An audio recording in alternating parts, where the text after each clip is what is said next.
Welcome to Comically Comics, your one-stop listen to all things comics. We're talking books, movies, TV shows, video games, and more.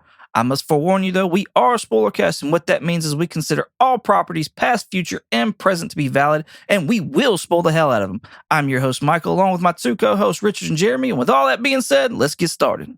All right, it is Sunday, June 30th, and we are back with a book read this time. Woo. We've gone, no, I'm not even going to start with that one. Jesus Christ, that'd be miserable. Snowpiercer.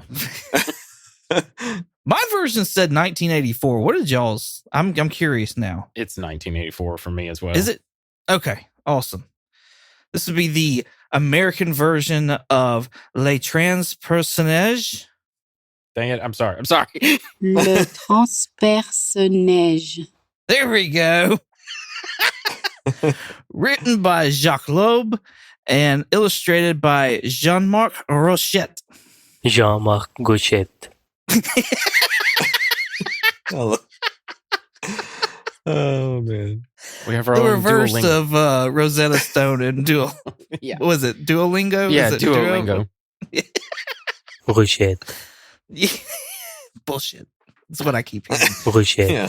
Bullshit. Rochette. Nice. All right. This was the inspiration for the movie that we just watched last week, Snowpiercer, featuring Chris Evans as the main character of Curtis. So this, I don't know about y'all, but I'm so ready to get in talking to y'all about this book and comparing it to the movie. So let's start off with the whelmings, y'all. Jeremy, what is the whelming you have for this book here? I don't think there can be one. That good? It's just that bad. It didn't even make it to underwhelming. Like I was reading it. I started reading it yesterday because I mean, obviously, I can't read these things at the beginning of the week, or else we'll forget them by the time we get to the podcast. So,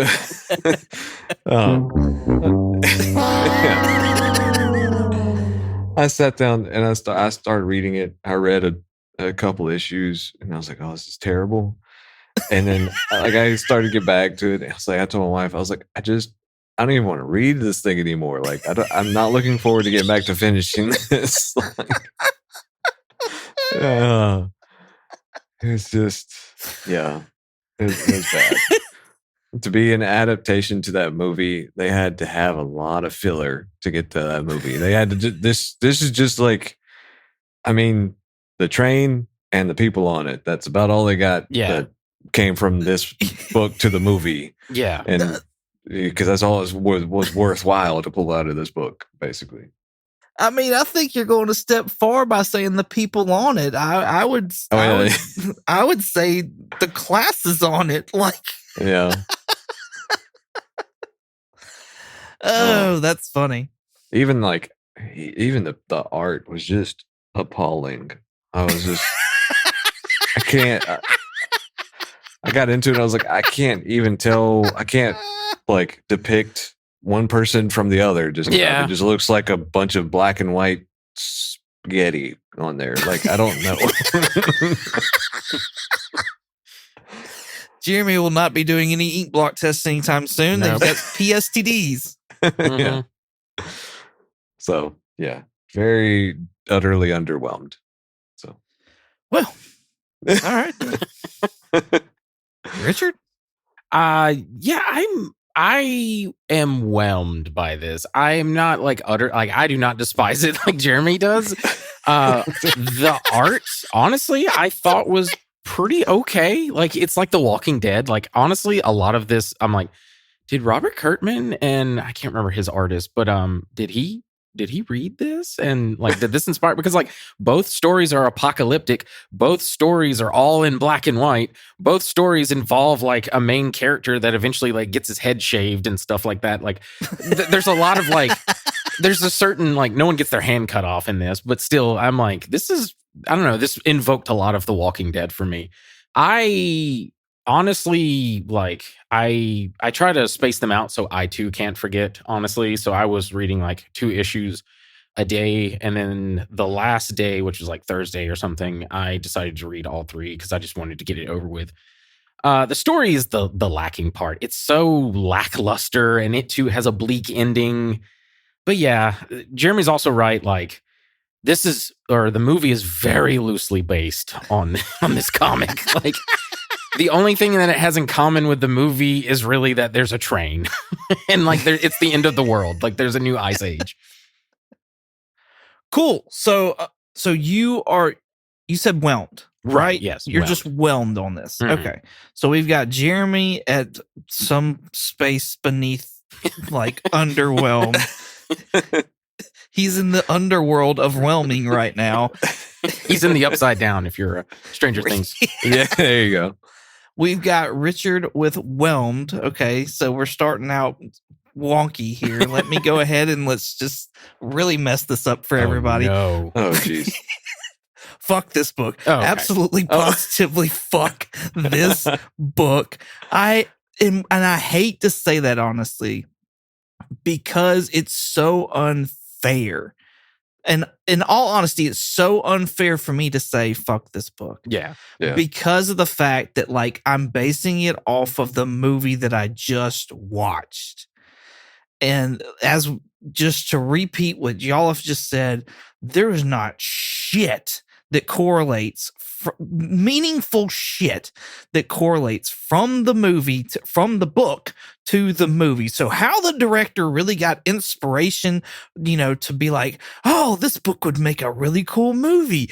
And then he's just like, he might as well have just wrote a whole nother story. Like, because this shit did not happen that he portrayed on the screen on this train. None of that shit happened in this book on that train. Like, it's absolutely insane to me. So if you have any interest at all in the movie, in the book, my honest opinion is if you have interest in the book, read the book first. Yeah. And then go watch the movie. Yeah. I don't know. Like, my wife was kind of, she didn't end up watching the movie with me, and she saw the way I felt, obviously, about the book. And so she's like, so should I was like, don't read it, just watch the movie. Like, I don't know, I just yeah.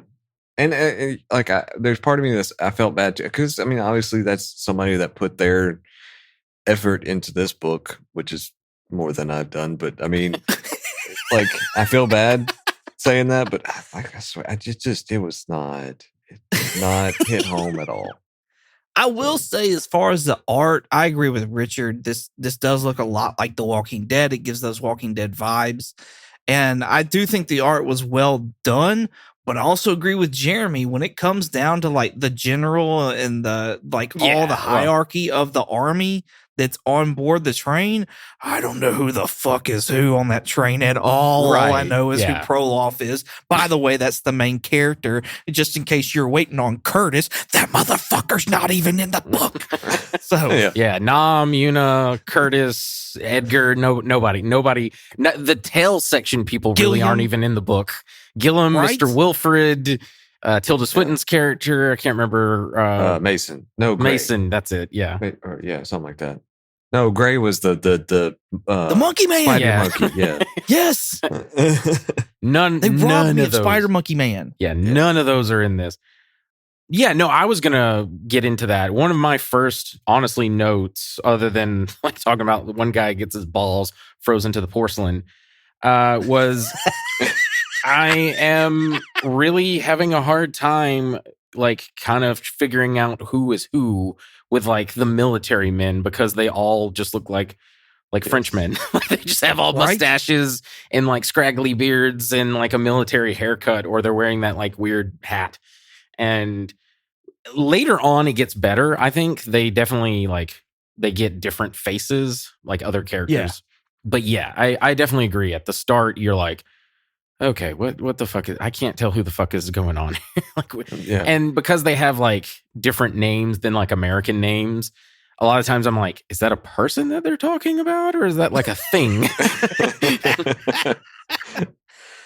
Yeah, I think that like once you get to the president and I think it's the sergeant, the general, like certain, like some of those you could recognize once you get to them throughout the rest of the book. They did do a good job of making them their own people. Right. But like before, like you get to their quarters, it's like, who? Yeah. Like Yeah. So, there was times whenever I was reading it that like, yes. I would try to go back to, like I'd be sitting there reading and I was like, okay, I just lost track of who was talking and to what here. Right. Yeah. And to start off, I would try and figure it out, but then later I was like, you know what, forget it. We're just going to keep powering on. I just want to get done with this. There's also in the first chapter, there's really bad panel layout, like the way you have to read from panel to panel. Normally it's left to right, and then you go up to down. And it's reverse in one section because I read it and then read the next panel. I was like, okay, that doesn't make sense. So then I reread it the different way and then it made sense. And I was like, okay, why did we change that? The panel work throughout this is got issues. Not only is it like an order thing, because you could read it how you would normally read a comic, at least in America anyways, and the panel work's not right. Even some of the word balloons, the placement, because you would read them either left to right, top to bottom, or like that's not even right. The word balloon placement's not right as far as like American comics. And then certain things are lost in between panels.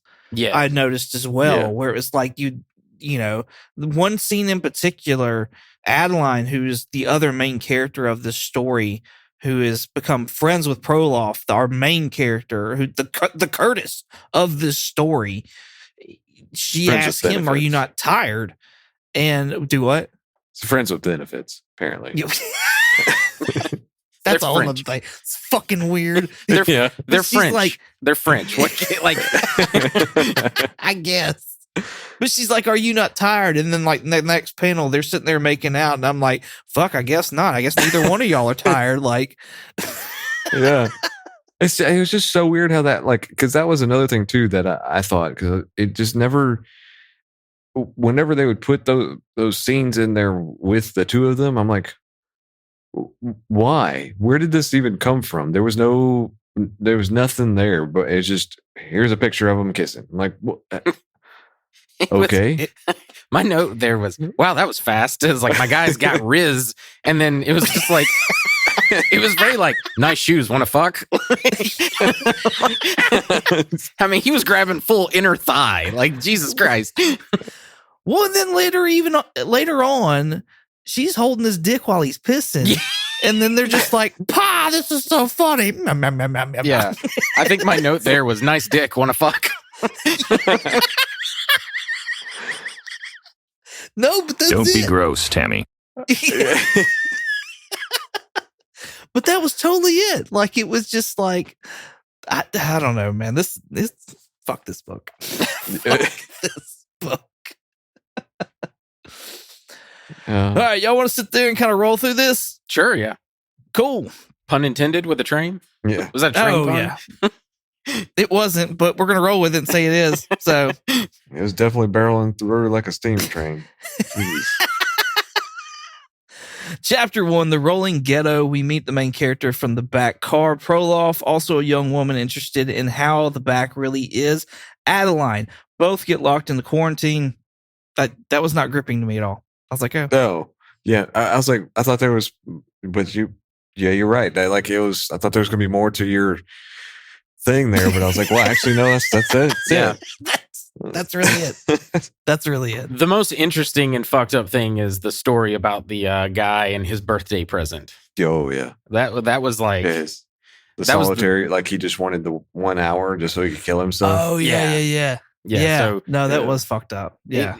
Proloff talks, for our listeners, Proloff talks about like how the back is so crowded, you can't really have a moment of peace. So this really nice old man that everybody loves, they're like, hey, let's get you something for your birthday. And he's like, no, you ain't got to give me anything. And they're like, no, seriously, we want to get you something. He's like, all right, you want to get me something?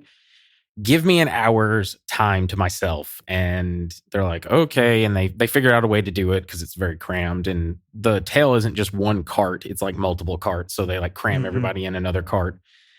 And they're all like joking around, like, hey, maybe he's jerking it off or whatever. And then the time runs out and they get back in the cart. And all you see in the panel is just swinging feet. And you're like, oh, fuck. Oh, Yeah. fuck. Yeah, he said enough was enough. Yeah. So, anything else for chapter 1? No, not really, to be honest with you. I mean, I have notes, but like, it's just like snarky comments for like certain things. It's interesting that Adeline, she's part of some sort of humanitarian aid that's aboard the train. I feel like that's kind of important to the story. They want to help the people in the tail section. Yeah, and it seems that there's more than 2 classes too. I think that's another thing because that's not in the movie. You have like a first class, a second class, and then you have the tail end. And so I'm glad the movie honestly didn't do that. I'm glad they just had a first class and a tail end, and that was it. There was a middle section, the like normal sort of, I think the security was supposed to be like the second class. The show does a second class as well. Okay. Because like the second class essentially works for the first class. Like they're the people that cook the first class's food and, you know, makes their drinks and whatever, like cleans their beds, whatever it may be. That makes sense. Yeah. I love when Adeline's trying to like trick them. They're like, you know, she's talking with that like general or commander, whatever the fuck he is. And he's like, no, you can't see him. We don't have, actually, he doesn't even say that. He's like, I don't know what you heard, but that we don't have a guy in prison or whatever. And then she leaves and she turns immediately to the guard and she's like, your commander said I could go see the prisoner. And he's like, oh, okay, right this way. And my note there was not working with the top brass. Like, just didn't even question it. Just, oh, okay, come on, this way. My comment is, I wonder if that guy got booted out like a door. He got thrown out. But there's no way anybody was like, oh yeah, that was me that did that. Like, no, they never found out who did that. That was just a ghost in the wind. The other thing that's interesting that they do put them in quarantine is talking about how like the tail section is so sectioned off that the rest of the train now worries about disease. Yeah. I thought that was interesting. That was something that wasn't really explored in the movie. Which is the whole point of the quarantine here in the book. Right, exactly. And what, because Proloff has escaped the tail end quite like they did in the movie. Not like they did in the movie, but he escaped it. Not. Yeah. I was about to say, he went outside the train and smashed a window. Oh, I didn't know that. I never caught wind of that. Yeah, no, when they're describing, he was wrapped up in like clothes to try and stay alive and was outside of the train and then smashed a window in the bathroom and then came in. That's why the dude is like passed out and his balls were frozen to the porcelain. Yeah, I totally missed that somehow. Somehow. I mean, because this book was, this was hard. It's hard for me. But yeah, that's pretty much it. Those are really the important ones. Jeremy? Yeah. I'm good. Chapter 2, Survivors of the White Death. We get some backstory on the massacre from Proloff. Proloff and Adeline both get examinations, haircuts, while also being invited to the general's quarters. Which then I got confused because then they wound up meeting the president, and I'm like, well, I thought y'all were just meeting the general, but then there's a sergeant, and I'm just, it goes back to me not, I don't know. I don't know. Yeah. And that's the other thing that's really not, like, Wilfred is just kind of the, like, be-all, end-all leader of the train in the movie, whereas this has, like, a president and sort of, like, some military ranking, and then eventually there's, like, an engineer that actually, like, runs the train or whatever, so it's very structured differently, like, way differently from the movie. Well, and the engineer in this is, like, the Wilfred of the movie. Right, yeah. So, like, he's even, he's not necessarily above the president, but, like, he's not in the hierarchy really at all. He's just locked himself at the very front of the locomotive, and he's the creator of it. Right. In the movie or in this book? Not in this book, In this right? book. Was he the creator too? Yeah. Oh, Mhm. yeah, that's right. Yeah. Sorry. Yeah, Yeah. because he was talking about it like it was a person and also the jazz. Right. Yeah, and I thought it was funny in this one where, like, you know, in just the first chapter, they were talking about like having to quarantine Proloff or whatever, and she even asked him in that one, like, "Oh, are you contagious?" And then in this next chapter, she's just I forget it. We're just going for it and just kissing all up on him and everything. I know, It's like, right? whatever. When they some guy comes in wearing like, I don't know, like quarantine attire, I just wrote Shadow Storm because it just looks like fucking Shadow Storm from G.I. Joe. Nice. So it's interesting to like, we get a little bit about like the tail section and also like the eating habits of this train. Like they talk about mice meat, which I love. I love Mhm. Proloff is just like, they're in quarantine and he's like, this is great. I haven't had a moment's of peace in like whatever 17 years. Oh, y'all still have coffee and soup and biscuit. Like this is awesome. Right. But yeah, they mentioned something about mice meat, which we'll see a little bit more in another chapter. But I thought that was interesting. Well, it's even more so like once we start getting to the first class, and we then realize there actually is like more than just mice meat on this train. So, Right, exactly. Again, another like kind of fucked up like classism with this story. Yeah. Right. I'm just letting y'all know I have no fucking notes for this because again, fuck this story. So Okay. I I'm thought simply here for commentary and comedic relief.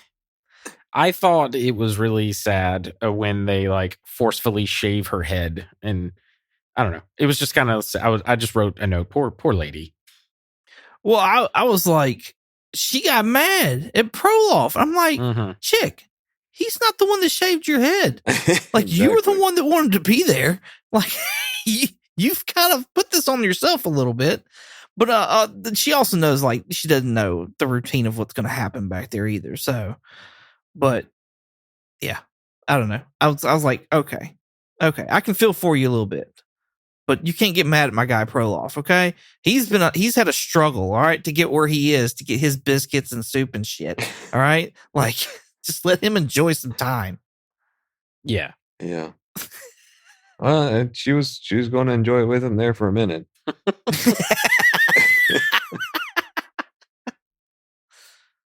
There's a moment in this chapter where the like commander is arguing with the general or something about who has jurisdiction over this dude, and they're like, Oh yeah. they're having like a dick measuring contest, and I just wrote like, well, it's good to see that dick measuring is still a thing in the post-apocalypse. That's funny. Yeah, that's pretty much it. That's all I got for that. Nice. Oh, Jerry? actually, I had a question because it Oh, was kind go of confusing when Proloff and Adeline are talking about the day that everyone boarded the train. Adeline, I circled this. She says, I was just a little girl back then, but I'll never forget that. Though I was lucky to not become separated from my family, and that we somehow, while being pushed by the masses, ended up in a compartment where we could stay. I'm like, so was she someone who got on the train without a pass, like without a ticket? Yes, that's what I was kind of wondering too. Like I had noticed too whenever I was reading it, I was like, the way that they got on this train seemed odd, and how they got shuffled to where they are. It didn't seem like there was an order to that necessarily. Yeah, which I figured it wouldn't be. Like, if this is the apocalypse and like people are Yeah. boarding a train for like the last bastion of humanity, like it's not going to be orderly. Like, people are going to be like, fuck you, I don't need a ticket. I'm getting on that fucking train. Yeah. So, yeah, but I don't know. It made it sound like she never got a ticket and she was just some of the people, like her family and her were some of the people that just like shoved themselves onto the train. Yeah, I figured it was whoever got on where they could get on at. Right. Because I would assume trains have like multiple entry points or whatever, different areas to get on and get on the cars. And so I figured it was whoever got on wherever they could get on. And maybe they sorted some of them out. Like if you were somebody and you had a lot of money, or you had like stuff you could barter or trade or whatever the case was, make your way up to first class when they start kind of divvying people or whatever. You know what I mean? Like if the guards notice somebody who's like obviously not, the 1% or whatever the case is, Right. you got somebody that's in the middle or even towards the back and has made their way closer up to the front and been like, this person, like, we need to swap them kind of thing. Like, Yeah, or they bought their spot in, you know what I mean? And kick the lower classmen out. Right. The only thing that I see bartering, because like at this point, money doesn't mean dick all. And like money means no value whatsoever once the apocalypse happens. I was gonna say at the moment that we're reading, however many years down the line, Right? Yeah. But at the moment when it's all starting, that's all people know really at that point in time still, and they don't know how long this is planning on lasting either. Right. I was thinking it was more like boarding a plane where like the first class gets, whatever they call them first, and then they boarded, and then when second class was called, people just shoved, like there was no longer an orderly fashion, just people started shoving onto the train. Yeah, that's kind of what I envisioned. Yeah, maybe so. I could see that. But yeah, that's it for me. Well, at least she got to stay with her family, so yeah, that's good. She got lucky. Well, for now. Yeah. Jeremy, you got anything? No, I'm good. Chapter 3, The Convoy's Corridors. On our way to see the general, we pass through the garden car and also assault the gardener, steal a tomato, get jumped by looters, and camp outside the meat car. Man. The mother, I think, is more gross than those protein bars in the movie. Oh, yeah. That was pretty nasty. The what? The mother. That's what they call the big wad of meat. It's a meat factory. Yeah. That grows. And like, it's not in this chapter, but the next chapter, right? They talk about, where is it? They're cutting the meat, and then a guy exclaims, "It seems as if it were a living thing, and she seems to flinch whenever the blade touches her." I was like, that's fucking disgusting, because it's not like an animal. It's just like a wad of meat. It's so fucking vile. I was like, they should have put that in the movie, because that would have been grosser than the bug thing. Yeah, because it also like regenerates itself, basically. Like it just, they said like the more you cut off, the more that comes back. And I'm like, it's like protein sourdough. Gross. I love sourdough, but it's such a gross like thought.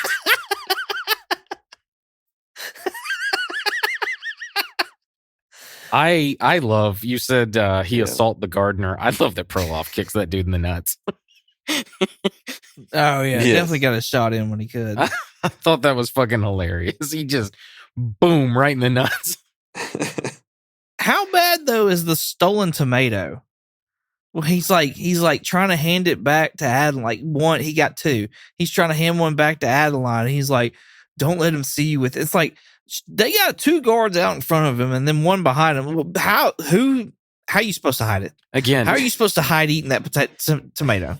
Again, we're not working with the top brass. Those guys are later on. Those guys are too busy with hookers. Yes, that is true. They get to a hooker car and they're just like, "Fuck it, I'm going with the hookers." right. But yeah, that I didn't have much notes for that. That's literally all the notes I had for chapter 3. Yeah. But so you were going to say something, Jeremy? Oh no, it was just something about like whenever he clocked him square in the nuts, because he even made comment of like how he's going to be like slower now or something like that because he got nailed so hard. Oh yeah. Oh, he says he's not going to be able to have kids. Oh yeah, that's right. Because of that asshole, I can't walk straight, and maybe I'll never get it up again. Yeah, that's it. That's funny. Anything else? Nope. Chapter 4, The Brotherhood of the Engine. Of Evil Mutants. Nice. We took a stroll through the meat car, stopped for a piss break, and a makeout session before pushing our way through a religious demonstration. Yeah, by far the weirdest fucking thing in this entire book for me is the like, hey, I gotta take a piss. And they're like, well, we're not uncuffing you, so she's just gonna have to help you. And they do it, and then they're like, bam, bam, open up. And they're just laughing together. And then it shows another panel of the guards yelling, and then they're just making out. And again, I wrote like, nice dick, wanna fuck? Like, nice aim, wanna fuck? Like, it's just weird. It's so Yeah. weird. It's pointless. Like I don't know. Makes no sense. I mean, I guess the only reason is that to somehow build up to their like at the towards the end of this book, like their relationship or whatever. Mhm. But you could have done that. Just I mean, you did. I don't know. You could have done it in a more organic way than just like, Yes. boop, they're making out sort of thing. Like, you could have had it at least them like stare longingly at one another in like one panel before or Yeah. whatever. I don't know. It's just very like fucking weird. There is another 1-to-1 of this with the movie. We learned that there are drug addicts on the train yeah. that huff a cleaner that is nicknamed Vapshit because it's original. The cleaner is called Vapaclean. Yeah. I did forget about that. I did totally forget about that. There was a drug on there that they were all talking about, but Mhm. Yeah. it was not the same stuff. And Yeah, it's not Chrono, but it is like a drug. And I feel like I like the way they did the chrono in the movie, honestly, where it was, the Asian guy was making a bomb out of it. Like Yeah. he passed it off as he was drug addict, but he was the whole time wanting to make a bomb for it. I like that twist in the movie. I thought that was well played. I do too. And the one thing I was thinking whenever I was reading it, I was like, did they change the like religious scene to the teacher, like the classroom scene? Because I like to me that was like very similar vibes. With the way that they're the way they did those songs or whatever. Yeah, because those kids were being basically indoctrinated like with the train stuff. Yes. So yeah, no, that's probably your good, nice catch, Jeremy. Yeah, that's probably exactly what it was. That guy. I again just wrote smart ass comments, and I just said it wouldn't be an apocalypse without some creepy cult. Yeah. Yeah. That's all I had on that one. Yeah, the thing Adeline keeps pushing Proloff about, like, hey, what did you do in the back? What in this chapter? And he's like, tells her to like, shut up, you have no idea what you're talking about. And I wrote the note like, I wonder what he did. Which, spoilers, we get no fucking answer to that. Nope. Which is really annoying.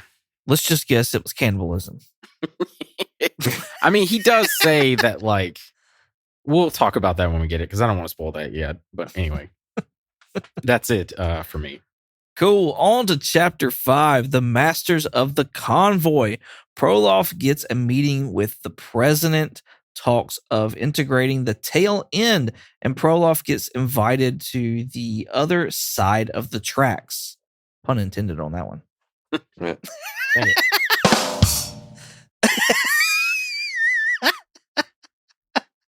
Nice. Yeah, it's just, I struggled. I struggled with this. I struggled with writing comments. I struggled with all the things. Yeah, I did too, honestly, because it's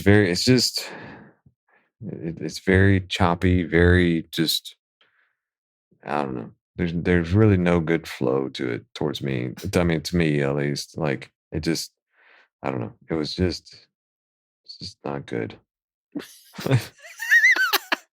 We do get to see that they have like rabbits here instead of the whole, meat wad that's going around back there in the back. So yeah, the first class gets to eat rabbit while everyone else, I guess, eats rat meat and the mother, which is again fucked up. And like even through this, one of the things that we had talked about before on last week was kind of part of what we'd want to see in this book.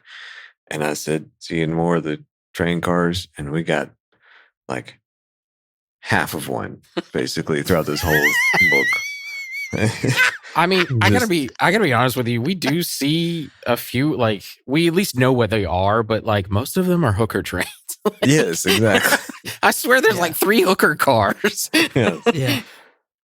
Because even like They just this- spent the longest time going through those. So, I mean, Yeah. Proloff does take a break in one at one point in time. So, Yeah. Because even like in this one that's kind of like just a bar scene, it's supposed to be like a bar / restaurant, that all the TV screens just It's got porn on it. yeah. I'm like, oh, I didn't even notice that. That's Yeah. funny. yeah. Yeah, no, there's boobies in this, FYI, for our readers. Yeah. Well, even on that page, there's boobies. Like, as far as like, because after they go through that little bar scene, he's like, a topless woman walks out. I and know. she's like, "Oh, I'm sorry." No, I know. Yeah, and then they're like fooling around in the next panel where he's like, "Shut the door," and you can see even more stuff. But I think this issue we learned at least something interesting, which was that the Snowpiercer was originally a pleasure train. It wasn't a train designed to survive the apocalypse. It originally was supposed to be just a pleasure train. And yeah. that was I thought that was a nice little interesting tidbit, because the thing I want most is like what happened before all this, or like leading up to the departure of Snowpiercer. Got you. Yeah, I got those vibes though off the movie, where like it was intended to be like for the uber rich, and just for like a vacation almost, just a around the world in 80 days on this train. Like it was. Yeah, I didn't get that vibe originally in the movie. You get more of that vibe in the TV show, but I didn't for the movie.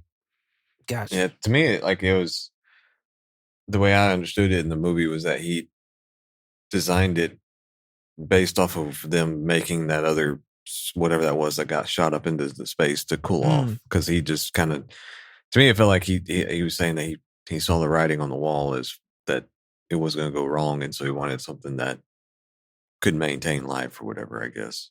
But Yeah. Oh yeah, no, I thought that was bullshit and just completely etched that from my brain and didn't even think about it ever again. So it's like, who the fuck sits there, not only builds a train that can do this, but has the tracks like laid out across the fucking world before, this gets blasted off into space or into the atmosphere. Like that's what I was like. Time. Right? Like, wait till you hear about the next 2 books about what one of the trains can do. Anyway. Oh, geez. Nice. The last note I had was at the very beginning when they're walking through the hooker train and one of the guys named Martin is like distracted, and I was just like, Martin likes his hookers. What can I say? He's lonely.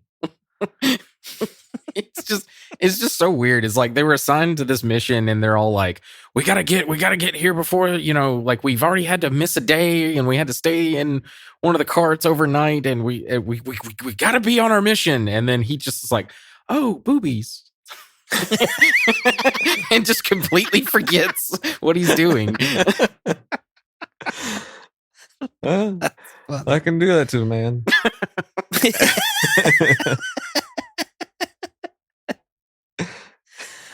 That's great. But yeah, that's it for me. Yep, I'm good on that one. Chapter 6, The First Class. Al gives Proloff a tour of the first class. Adeline returns as well. I don't even know where the fuck she went. Yeah, All I know is she wasn't there for the whole booby thing, and then all of a sudden she's back, and I don't know. Proloff was having a good time, it seemed like, in one of the cars until Adeline came back. It's a whole smorgasbord. Well, yeah, I think she was almost raped, basically, because my note was like, Yeah. oh, joy, more rape. Like, because there was another one in the story earlier. I forgot what chapter it was, but anyway. It was this one. It was this this chapter, one? actually. Okay. Yeah. Yeah, that's right, because they're shoving that one girl in, and then Adeline's like, oh, they tried to, do things to me or whatever. And Yeah. I was just like, ugh. Yeah, which that was like one of the things that I thought was kind of wrong about and I got the ick or whatever from is like, Yeah. is it in this chapter where basically they just think that rape is okay? Apparently, Yeah. Right. Just like that's terrible. Yeah. No, it's very icky. Yeah, I didn't have many notes. I literally had 2, which was, oh joy, more rape, and I figured the president was lying.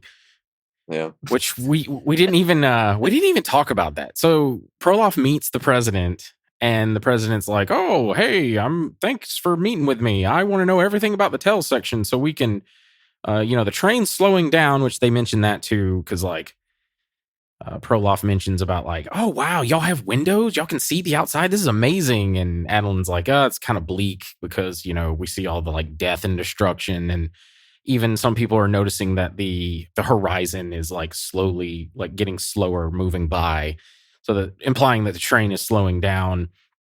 So anyway, the president meets with Proloff and says like, "Hey, I want to meet with I want to know everything about the tail section because we want to reintegrate the tail section with the rest of the train and then disconnect the tail section so that the train will have less weight to pull." Which I'm like, yes, it would have less weight, but all those people still on that train, like it's not that much less weight. You know what I mean? So I was like, I'm very dubious of this. And anyway, and then now it's revealed the weird guy with the pompadour and like the mutton chops.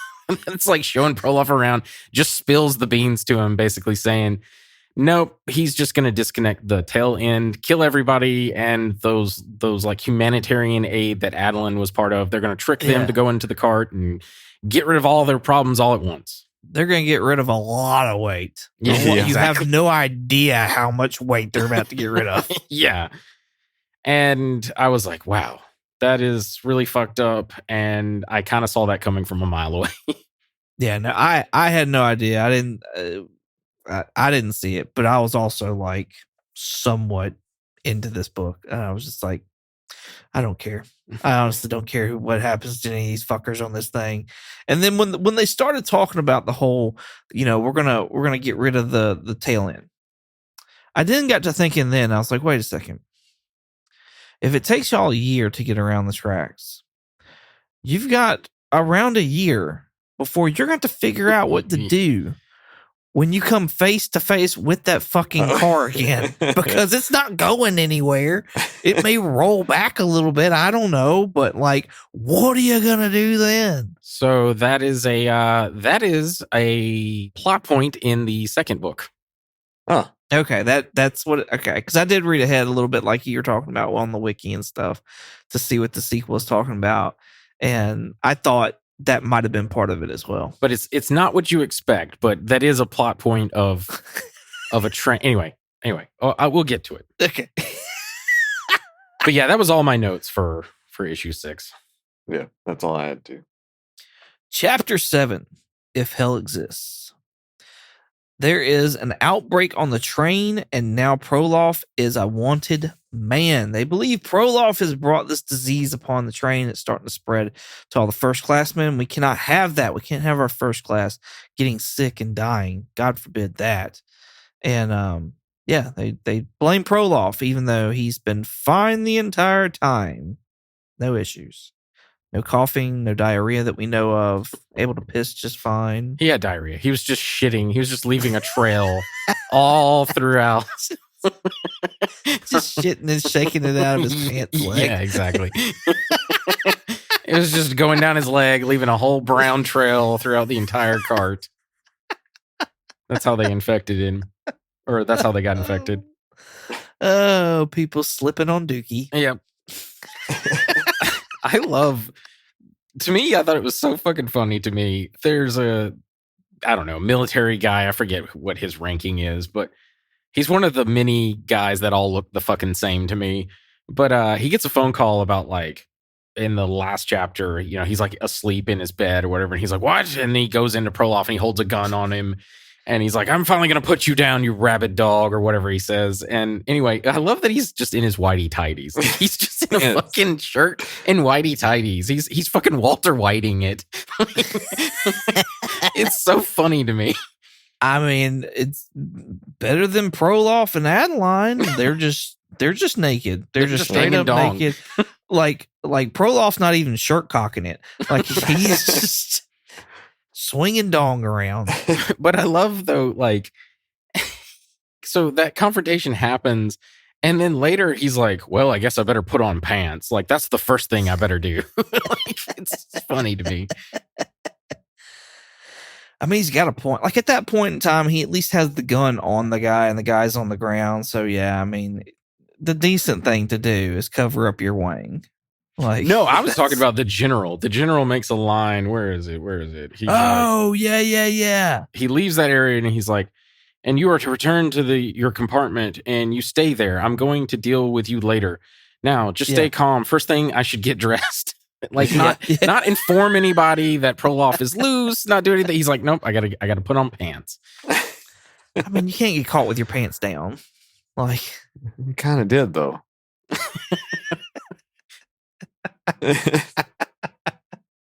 When Proloff gets the gun from him and he's talking, like he's pointing it at the guy, the pantsless guy, and Adeline's kind of questioning him, and he's like, "What did you want me to say? Like, I'm not infected, or I'm as healthy as an ox, or whatever?" And my note was, "We're finally getting to the baby eating." Yeah. But he talks about it's just a fucked up place where like everything is dead there, and there's nothing to eat, so you have to eat the dead. So yeah, they don't outright say that like they eat babies, but they are saying that they resort to cannibalism. they don't even imply that they eat the living. Like, it's just Right. the dead. So not that that's any better. I'm just saying, but like, I don't know. At least they're not having to kill somebody to sit there and get it like they've already just died. Yeah. Yeah. The weird turn that I did not expect this train to go down was I thought it was going to be like the movie where like all bunch of tellies revolt, or maybe the second class citizens revolt, and like there's a big fight on the train. Nope, it's just pneumonia. It's just like a pneumonia that's spreading across the train. I was just like, wow, that's fucking weird. Right? And people are losing their minds about it. Like, everybody's, it's like Yeah. straight up losing their mind about it. Yeah. We also see that like a little bit of a flashback, like PTSD with Proloff. He attacks a poor little old man. And we see he's like at a young man, he's running away from like the cops. And then when he was in the tail section, he's running away from murderers or something like that.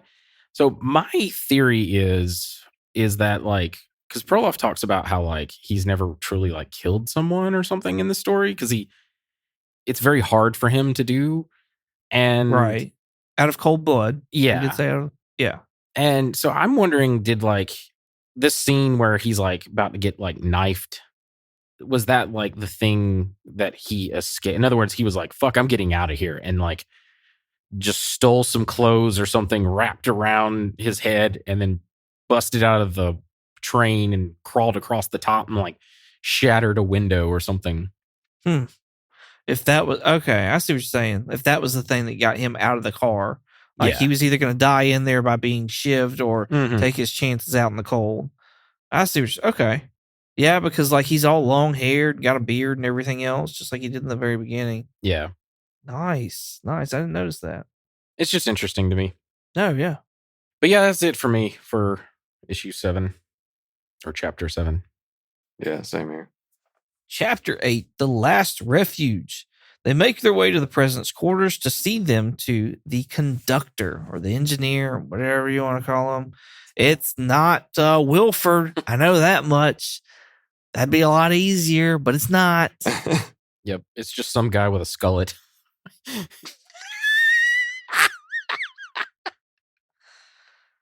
I thought it was funny. This one guy, was it the president? I guess he was starting to get a hand job in the tub, and then he was he got on to her about it, which was pretty. It's not the time. There's not the time and the place for that.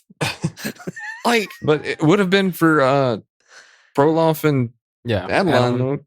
That'd been even better. I mean, that'd been more appropriate than what they've done. Yeah, he's on the phone. He'd at least gotten clean. Yeah. Yeah, I wrote like, oh shit, it's about to go down, because like someone in the like mid sections calling and talking about how like the people here are restless. They've heard there's a plague or whatever. They're storming the gates. And I was like, oh shit, it's about to go down. Because I was expecting a full on like assault on the train. Like we're going to have this cool fight stuff. No, none of that happens. No, they saved that for the movie.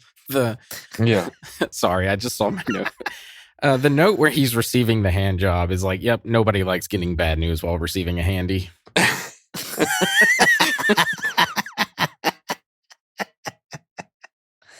That's fantastic. They have a fucking movie theater on this train. So we did get to see some more than just like a few trains. Because like he mentions Casablanca's on tonight and they showed Star Wars 5 this afternoon. Yes. And I was like, yes, Empire, the best one. But did they go, was it like, was that meant to be like Star Wars Episode 5, or was that meant to be like the 5th Star, like implying that there has been 3 and then we've gotten as far along as there's now 5 Star Wars movies? I want to say back in 1984, I don't even know if we got Empire back then. I'd have to look this up. I'm not a true nerd because I don't know that off the top of my head. Yeah. I've brought shame to my family. But I want to say you're probably right. Like they were implying that this is Star Wars, whatever. In other words, this would be the sequel trilogy, right? Instead of like a prequel kind of thing. Yeah. This probably has the most action pack of the entire book in this one chapter, just because there's a shootout in a hallway with Proloff and a bunch of guards, and they're using them as like shields and stuff, along with some other guards down the way. Like it's just, this probably has the most action in the entire book. Yeah. I thought Adeline had a cool moment with her like quick thinking when the like guards are coming by and they're like, hey, why is your head shaved and stuff like that? And she's like, don't you know this is this, new trend or whatever? And they're like, oh, okay. I'm like, is every military guy on this train like a fucking idiot? Well, so the quote is, don't you know that this is the new hot thing? Plus gathering hair for cushions and quilts is a cinch this way. So I assume that they're using their hair as filling to for, oh, okay. All right then. I mean, they weren't actually, but she was just using that as a lie, which I was like, that's pretty quick thinking on her part. No, I'm with you on that. I'm with you. I was like, why are we using hair to fill stuff? Like, why is that a thing? Yeah, probably because they're running out of material, I would assume, but I guess. I love the part where one of the president has radioed a guy and he's all like, this is getting out of fucking hand. He's talking with him. The line is he's talking to this guy on the phone. He says, and concerning the guy from the tail and the girl, I'll admit letting them come here was a mistake, but at least did you not let them get away, right? And he's like, don't worry, Mr. President.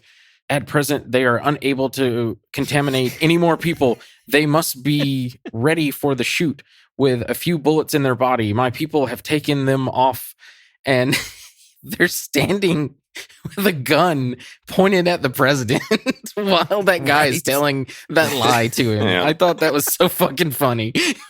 Yeah. Got it handled. No worries, Mr. President. Nothing's going to happen to you. Fuck you. The last thing I have is just what an incredibly stupid idea that Proloff has when he shoots out the windows. I just wrote, what an incredibly stupid idea. And then I feel justified in the very next chapter. Yeah, that's all I had to. Because I was going to say that about the windows. I was like, that's the dumbest idea. But yeah, so. Nice. Obviously, he didn't think it through very well. I mean, he's already made it once outside the train. Now he's just busted a few windows inside the train. Yeah, I guess. Chapter 9, The Silent Journey. Proloff makes it to the front, but does he get more than expected? So Adeline didn't make it. Yeah. She straight up freezes to death. Again, that was just so dumb. She also was coughing earlier, so I'm assuming she got infected by Proloff. Oh, So she probably would have died anyway. Huh. It's in one of the earlier chapters. So you think Proloff brought it in?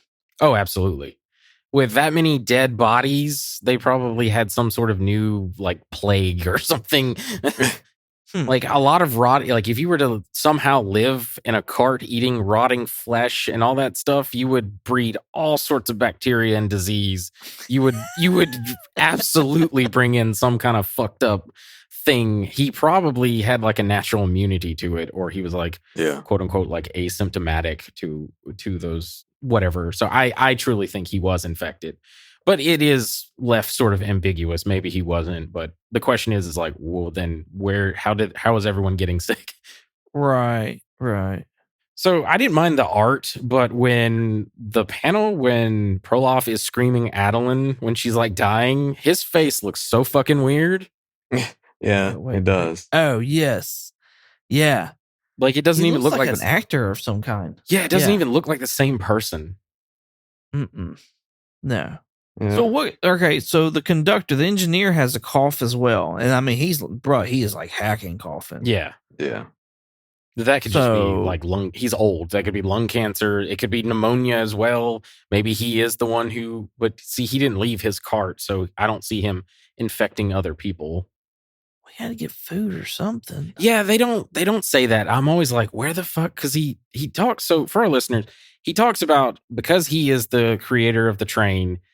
He has cameras. He has access to cameras all throughout the entire train, and he can listen in on all the like phone lines.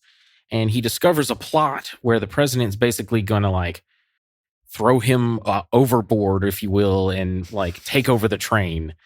So he just says "fuck y'all" and locks himself up in the engine room. And it's never explained where the fuck he gets his food. Where does he bathe? Where does he shit? Where does he eat? Like, oh, I just assume he went out into that other car and shit out there. Like maybe put it in a bucket or something. I don't know. Like Alan's like when they're in there, they're like, "Why is there a bucket of shit over here?" But through Proloff's resilientness to get to the front, the engineer, quote unquote engineer, because he didn't call himself that really, he decides that he would be best fitted to take over the train. So that's kind of fitting for the actual ending of the movie that we just saw last week or so. But still very anticlimactic. Like it was, I don't know. Again, just left like unanswered. And I mean, I guess like what you're saying, Richard, as far as like the next two would have maybe helped out with that answer. I don't know, but well, the ending very like the ending is that like they do this start like he tells him like you'll want to take care of this train for all the 1,000 survivors on this train, and soon you'll grow to love this train like I did, and blah blah blah. And Proloff's like, enough. And then the next page is it's got a long panel and it shows like the train plowing through the snow. And then we see Proloff and he's got like a long hair and beard again. So you're like, oh shit, time has passed. And he's like freaking out. He's like messing with the knobs and shit on the train. He's like, shit, I can't hear anything. I can't see anything on the cameras, what little that are working. So it's implied that everybody on the train is dead. They've died from that pneumonia.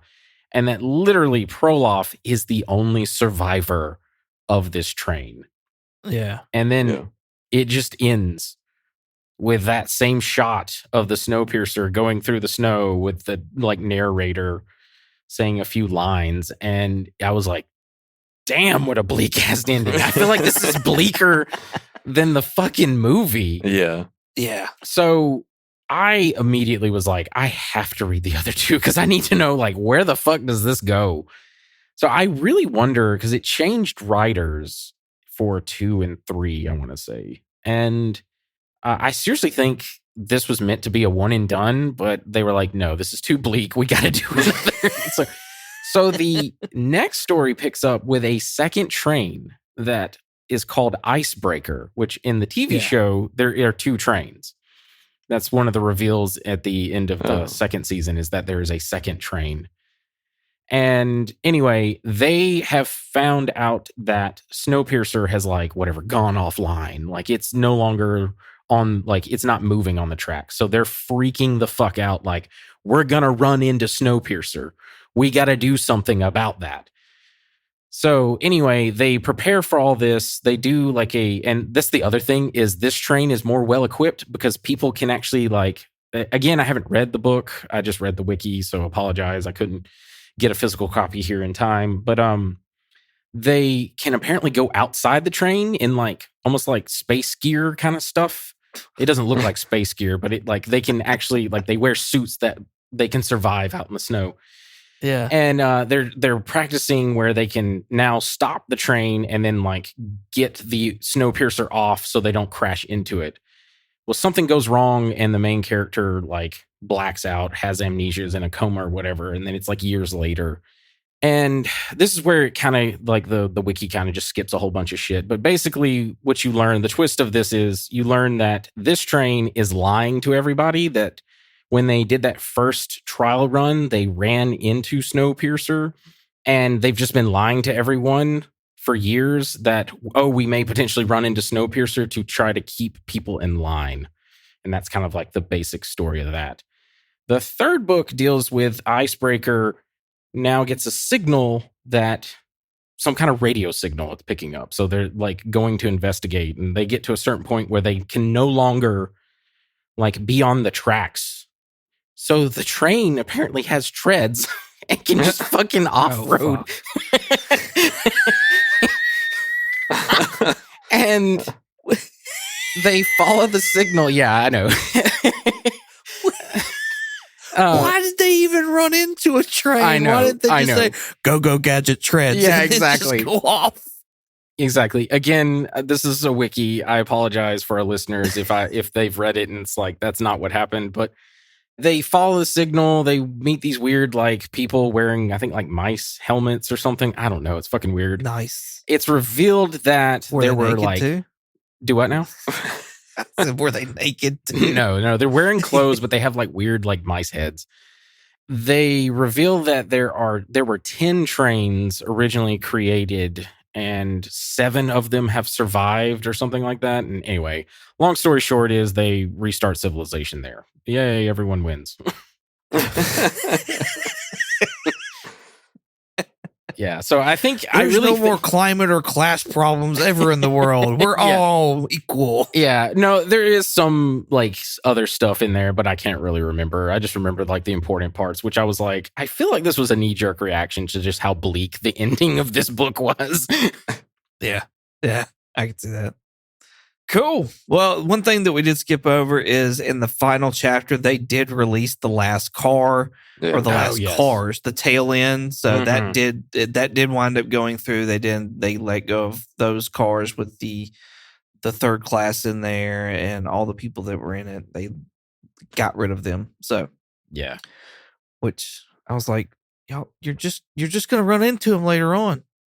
Like you're just buying yourself a little bit of time, I guess. So, but there are sequels to the book, as Richard has just told us. So, if you're interested, you can go out there and maybe read the rest. Jeremy, are you interested? Nope. All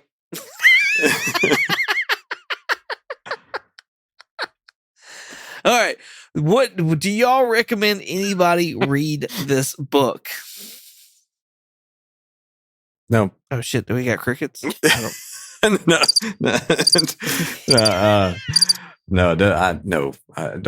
Don't waste your time. There's much better things to read out there. And if you want to know, I mean, like we said, the movie was at least decent. It was good. So if you want to know about the story or a better story, then go watch the movie. So even with all its problems. Yes. So you don't suggest doing both? You don't suggest doing like a read of the book and then watching the movie? Just bypass the book completely and go straight to the movie if you're interested in the story? Yeah, because then whether you go to the movie, like whether you do the book first or second, if you do the book first, then you're going to be like, why'd I read that book? It had nothing to do with this movie. Like it's just that was a waste of my time. So I don't want to make somebody else suffer like that. Well, I know one of your beefs is that like we talk about stuff and we read the books and stuff like that here, and then we go see the movies and it's like it ruins it. But the book has to be good first.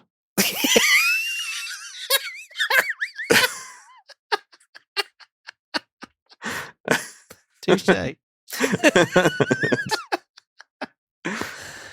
All right, Richard, what are your thoughts?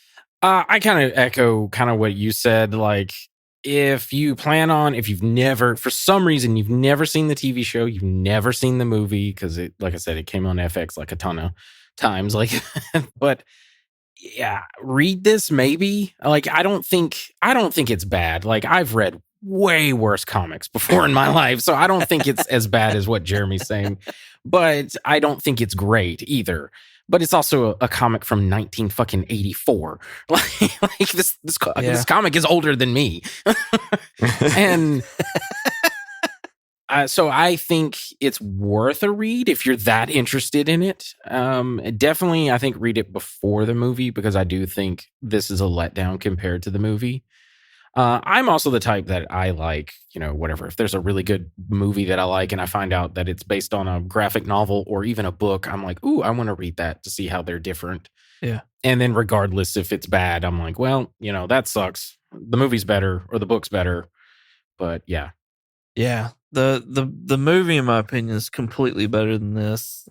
But they're two separate stories altogether. Altogether.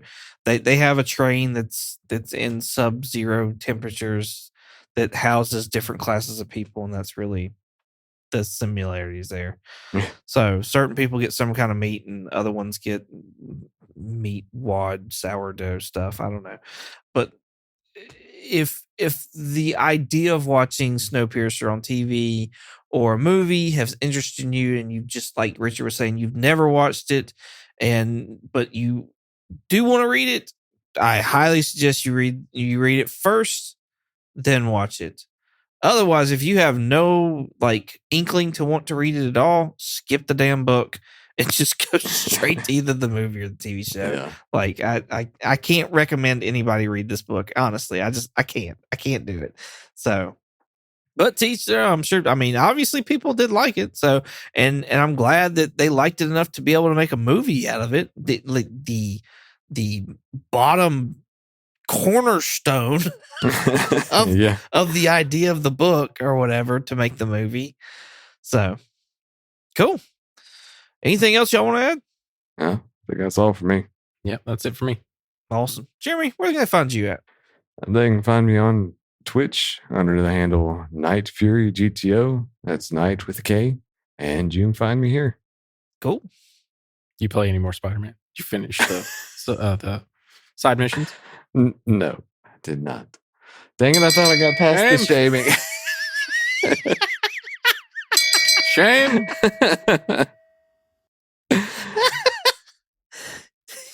You can't win for losing. You can't win for winning. Richard, where can they find you at?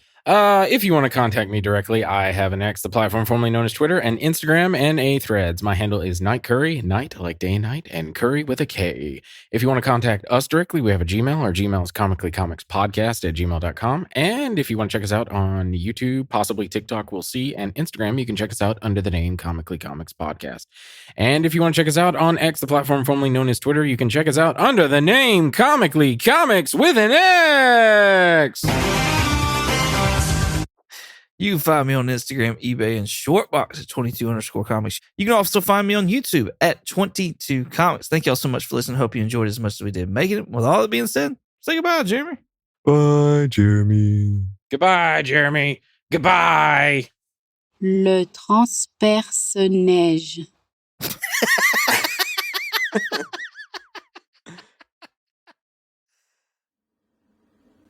Meatwad, what do you think? My butt itches.